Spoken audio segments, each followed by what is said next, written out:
En esta sesión vamos a repasar el siglo XVII en los reinos hispánicos, época de decadencia durante los reinados de los llamados Austrias menores, Felipe III, Felipe IV y Carlos II, que no fue ni total, ni inmediata, ni uniforme.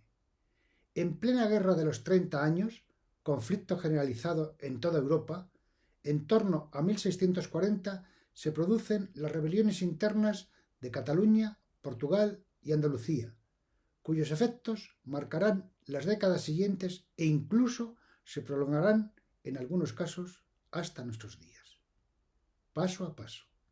Vamos a ello.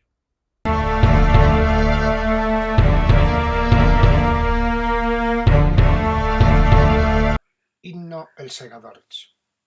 Esta canción es el resultado de un romance de noticias para llamar al pueblo catalán a luchar, y cuenta las desdichas en Cataluña de los tercios del conde duque de Olivares, amén de la sangrienta entrada de los segadores en Barcelona durante el Corpus de Sangre de 1640. La actual letra del himno fue reescrita por Emilio Guayavent en 1899. Fue declarado himno oficial del Estado de Autonomía de Cataluña en 2006, ratificado por sentencia del Tribunal Constitucional de 28 de junio de 2010.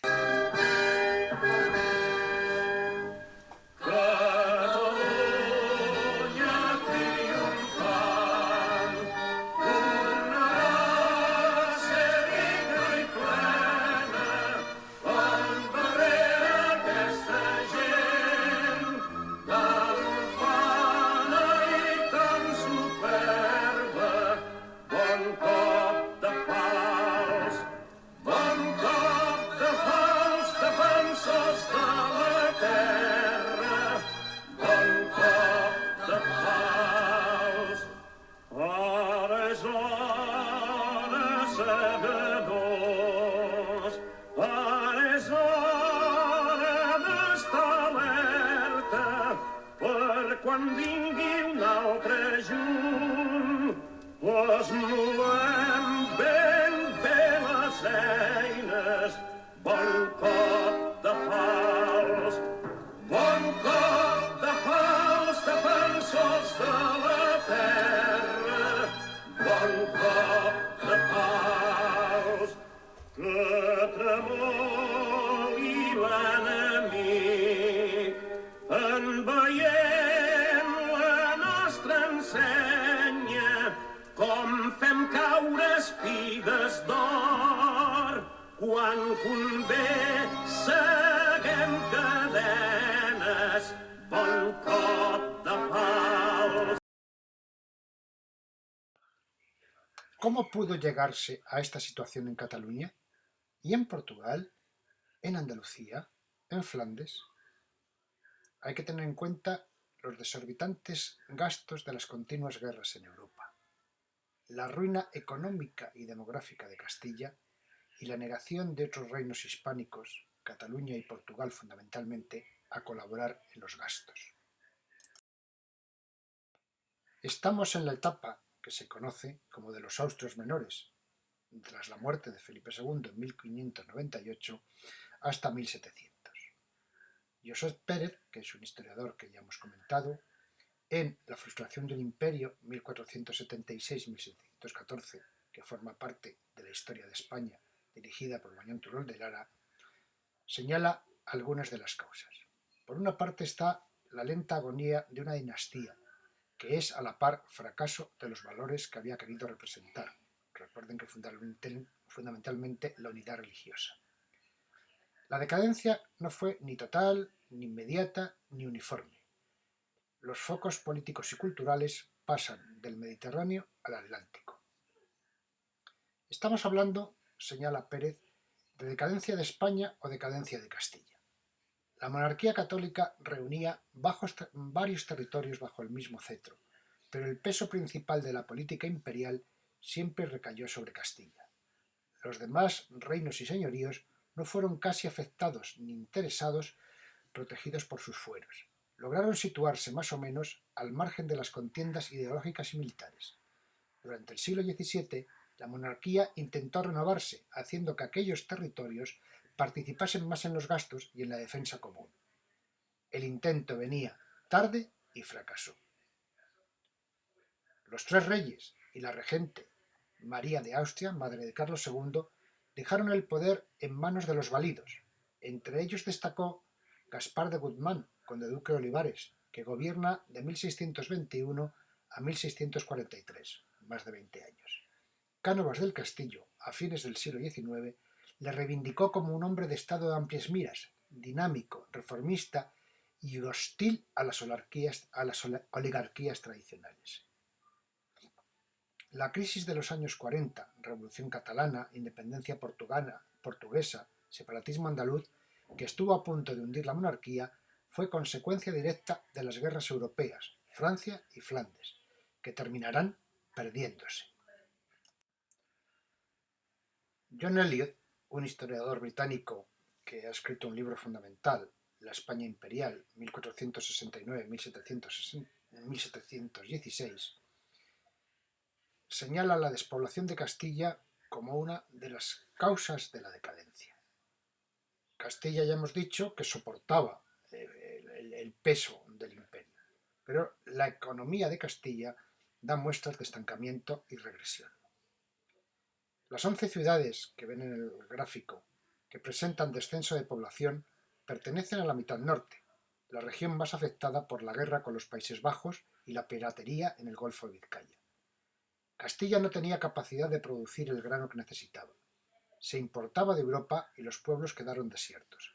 La agricultura languidecía y la economía estaba estancada. Por otra parte, la gran epidemia de peste en 1599-1600 redujo en un abrir y cerrar de ojos el 15% de la población. La expulsión de los moriscos, por otra parte, que se produjo en 1609, en una fecha escogida para disimular el fracaso de la firma de la tregua de los 12 años con los Países Bajos. Esto supuso que entre 275.000 y 500.000, según distintas fuentes, moriscos fueron expulsados. Fue un gravísimo quebranto demográfico para Valencia, que perdió un tercio de su población, pero también para Castilla, donde se habían dispersado miles de ellos en los trabajos agropecuarios.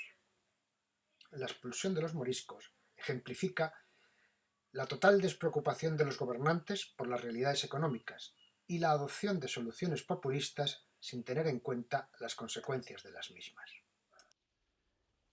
La decadencia del Gran Imperio. Siguiendo a nuestro historiador de cabecera, Pierre Vilar, en su Historia de España, podemos ver que los reyes Felipe III, Felipe IV y Carlos II sobre todo, son unos pobres hombres. Entre los favoritos, si Olivares, con su pasión por el mundo, tiene alguna grandeza, la mayoría está compuesta por mediocres intrigantes. La etiqueta, la corrupción y la intriga afectan a la eficiencia del poder central. La unidad nacional queda comprometida. En 1640 Portugal se pierde. Cataluña, también sublevada, será vencida, pero de 1700 a 1714 renovará su tentativa. Fuera de la península, el desmoronamiento es irreparable. Los tratados de 1648 registran la libertad de las provincias unidas, la pérdida de Artois y de las plazas francesas. El Tratado de los Pirineos desgaja del territorio español la Cerdaña y el Rosellón. El Franco-Condado y otros fragmentos de Flandes se pierden en la lucha contra Luis XIV. Las consecuencias son demoledoras. Pérdida de los Países Bajos católicos, del Luxemburgo, de las posesiones italianas, Menorca, Gibraltar y convenciones marítimas señalan las ventajas obtenidas por Inglaterra sobre su rival en el dominio naval. La rebelión de Cataluña entre 1640 y 1659. Aquí les presento a los protagonistas.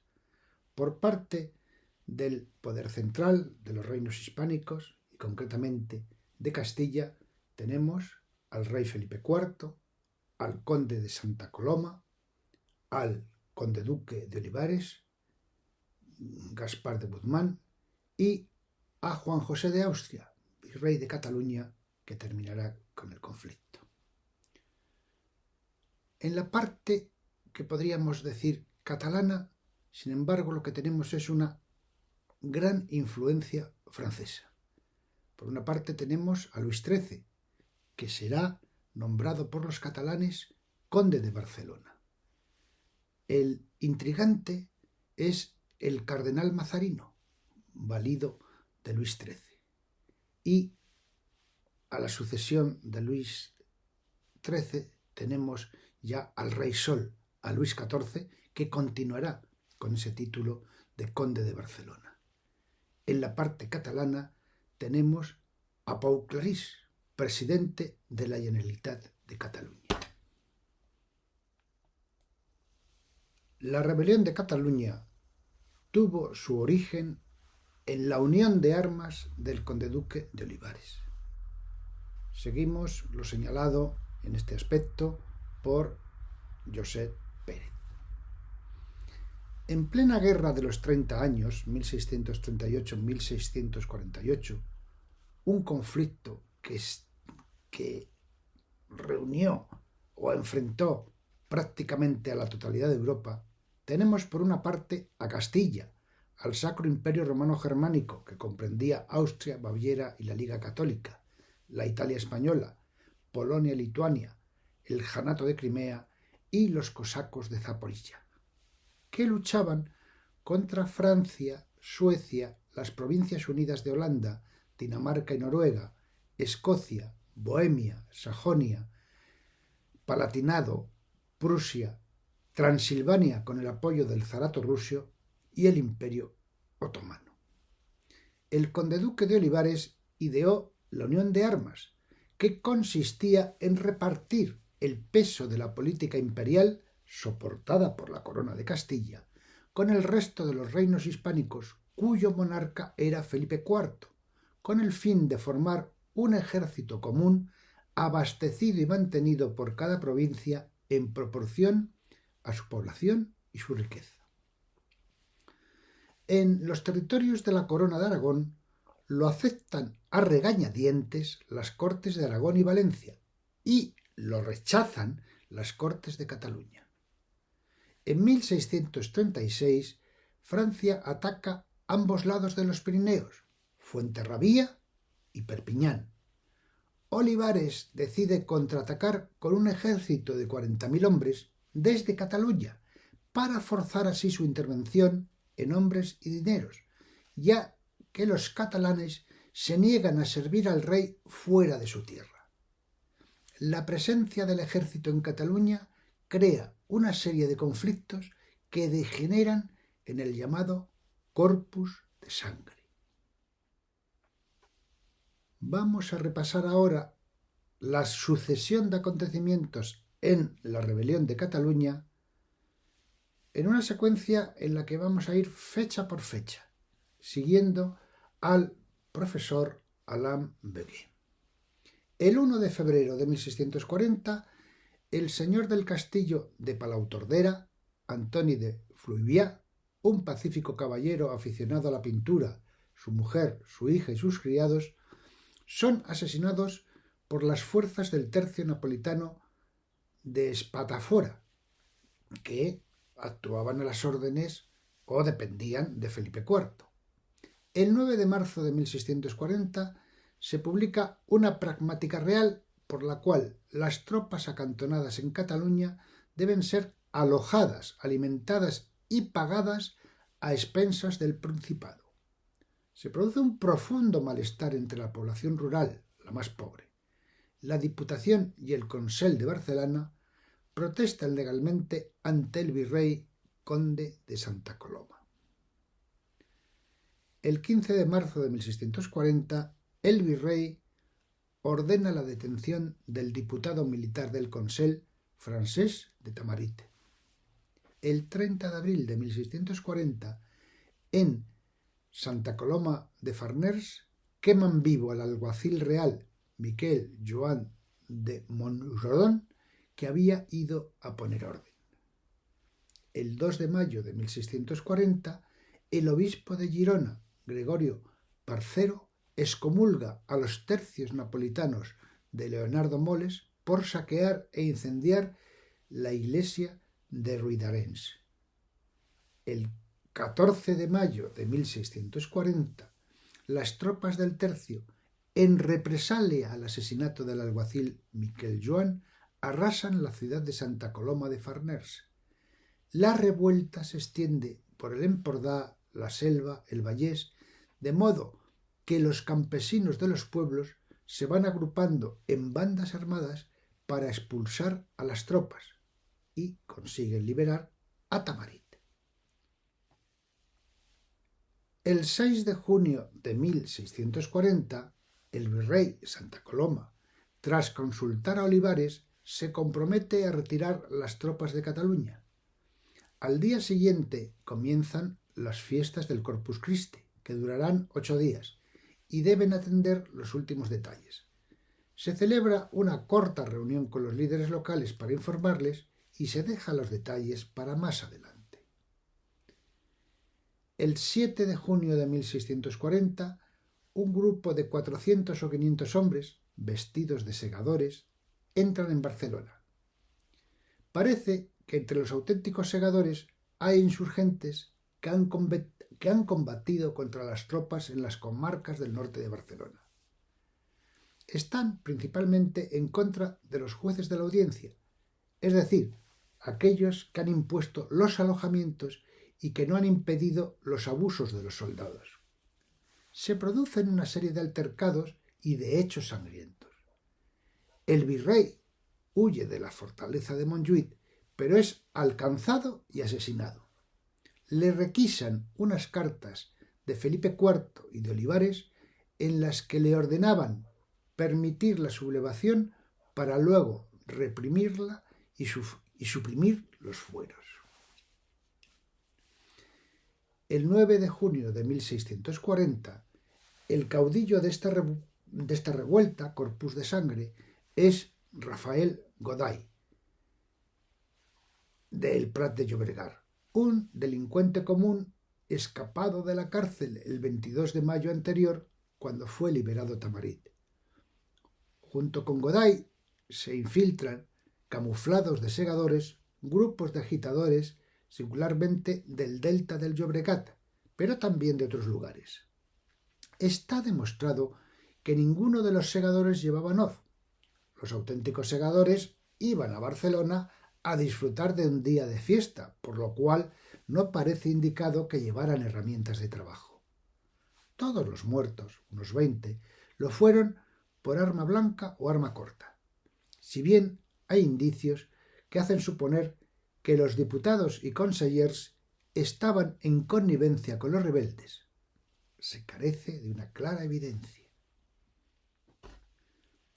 El 10 de junio de 1640, el alzamiento, extendido por todo el Principado, encuentra soporte entre los campesinos y también entre la burguesía urbana, descontenta por la presión fiscal que impone Madrid, y se dirige no solo contra los soldados y los funcionarios reales, sino también contra la propiedad señorial favorable al sistema que quiere establecer el conde-duque de Olivares.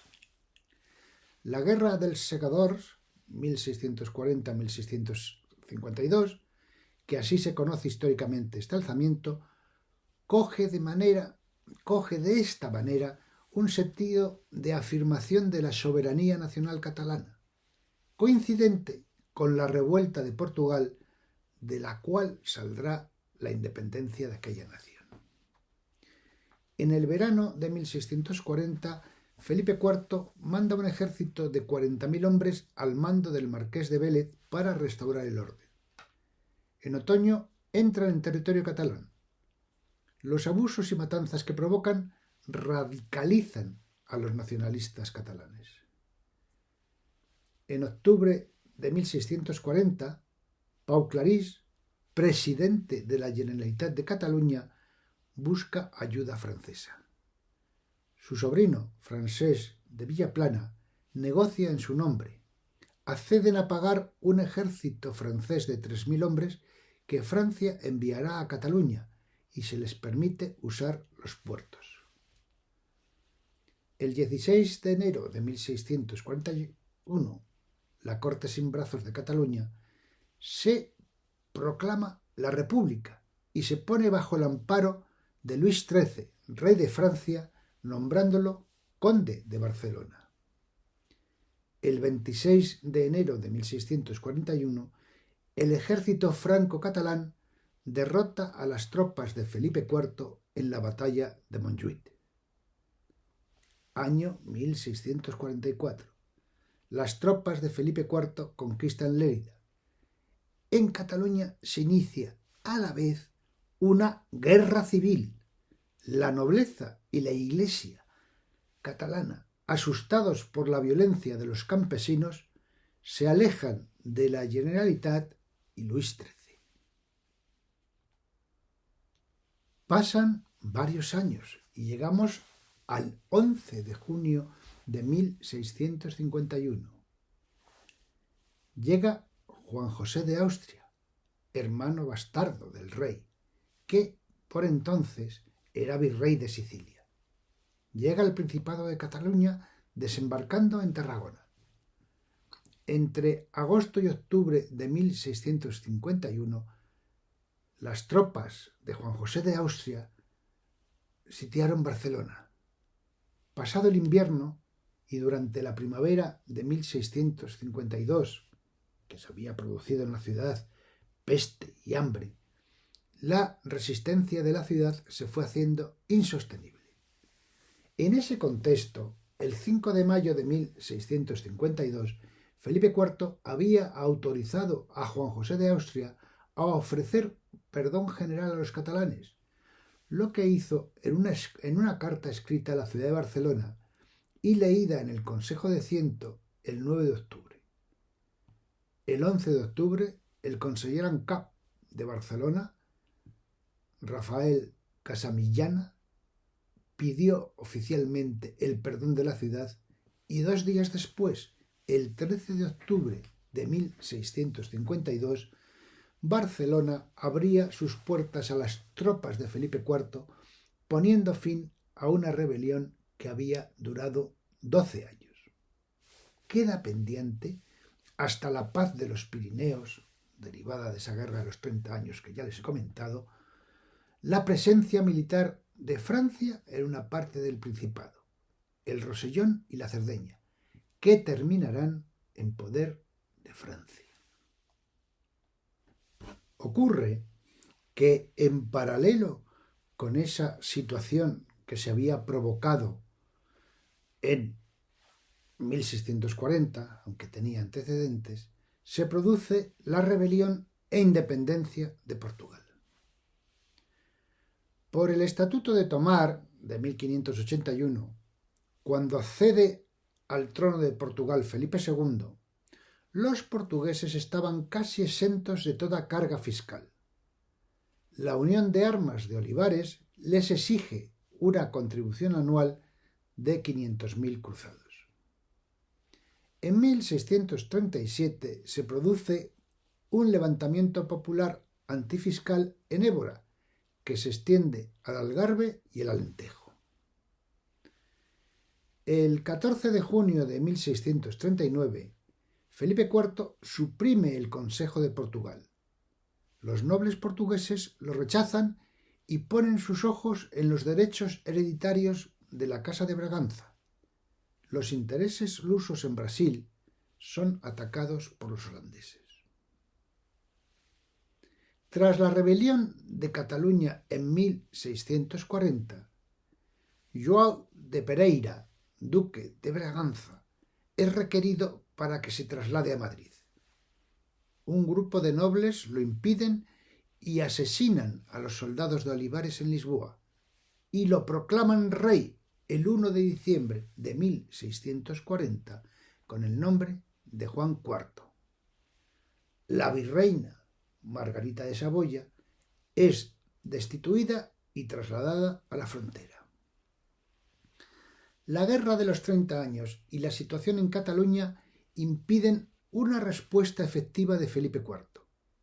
El reino de Portugal firma una alianza con Inglaterra en 1654. Se suceden distintas batallas. Los portugueses llegan a sitiar Badajoz y los españoles Elba. El 17 de junio de 1665, en la batalla de Montes Claros, los portugueses, apoyados por fuerzas francesas e inglesas, derrotan contundentemente a las tropas españolas. La firma del Tratado de Lisboa de 1667 entre Francia y Portugal precipitaron el fin del conflicto. Los Habsburgos españoles finalmente accedieron a reconocer la independencia portuguesa y a la Casa de Braganza como nueva dinastía reinante de Portugal. El 13 de febrero de 1668, la paz se firmó ese día en el convento de San Eloy de Lisboa. Pero hay más. Se produce también una rebelión en Andalucía, la conocida conspiración del duque de Medina Sidonia. Seguimos para ello la monografía Historia de una conjura de Luisa Isabel Álvarez de Toledo. La conspiración del duque de Medina Sidonia es la denominación historiográfica de una conspiración que tuvo lugar en Andalucía en 1641. Se sitúa en el contexto de la denominada crisis de 1640, la coyuntura política más crítica del reinado de Felipe IV, simultánea a la revuelta de los catalanes y a la independencia de Portugal con la que está vinculada. Fue protagonizada por el 9º duque de Medina Sidonia y el 6º marqués de Ayamonte. Se le han atribuido muy diversas motivaciones, entre las que está la posibilidad de entenderla como una simple conjura nobiliaria de carácter estamental o particularista, o como un intento secesionista o independentista. Pretendía sublevar Andalucía contra el rey para instaurar en ella una monarquía en la persona del citado duque. Los planes quedaron al descubierto en el verano de ese año y el intento fue abortado. Se trata de un episodio histórico cuya veracidad genera controversia.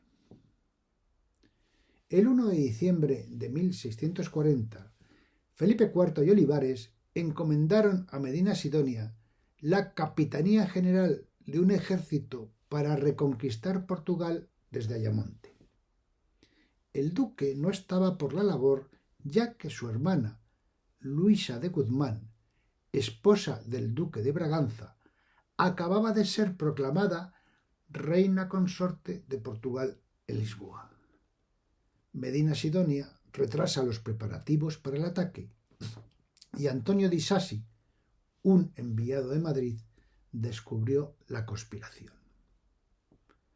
El duque de Medina Sidonia es llamado ante el rey, confiesa su culpabilidad ante el notario mayor del reino y culpa a su primo, marqués de Ayamonte, de haberle inducido a aquella acción, a la vez que niega que intentara proclamarse rey de Andalucía. Ayamonte señala que quería una república andaluza. El marqués de Ayamonte es hecho prisionero y ejecutado en el Alcázar de Segovia en 1648. El duque de Medina Sidonia fue condenado a pagar una multa de 200.000 ducados y se le privó del señorío de Sanlúcar, que revirtió a la corona. Cambio en la geopolítica europea por el fin de la hegemonía hispánica. La Guerra de los 30 años, 1618-1648, arruina el poderío militar y económico de los reinos hispánicos. No contentos con estas pérdidas aceptadas en los tratados de Westfalia, se prosigue la lucha hasta la llamada Paz de los Pirineos, que será en 1659, que afirma el poderío de Francia, que se lleva el Rosellón y parte de los Países Bajos, más un compromiso matrimonial que une a una princesa española con un príncipe francés. Baza histórica porque la fórmula de renuncia a los derechos sucesorios resulta inoperante al ligarse a una entrega fallida de una crecida dote. En fin, mientras en Europa se levantan por los franceses con la tesis de las fronteras naturales, los reinos hispánicos acabarán también perdiendo Portugal en 1665. Les agradezco su atención. Hemos repasado los procesos turbulentos del siglo XVII que fragmentaron las posesiones de la corona hispánica y terminaron con la hegemonía de Castilla. Francia será la gran beneficiada, que a principios del siglo XVIII logrará imponer su dinastía borbónica en España tras la Guerra de Sucesión. Ese será precisamente la materia a la que dedicaremos la próxima sesión. Esperando poder contar de nuevo con ustedes, les ruego que se cuiden.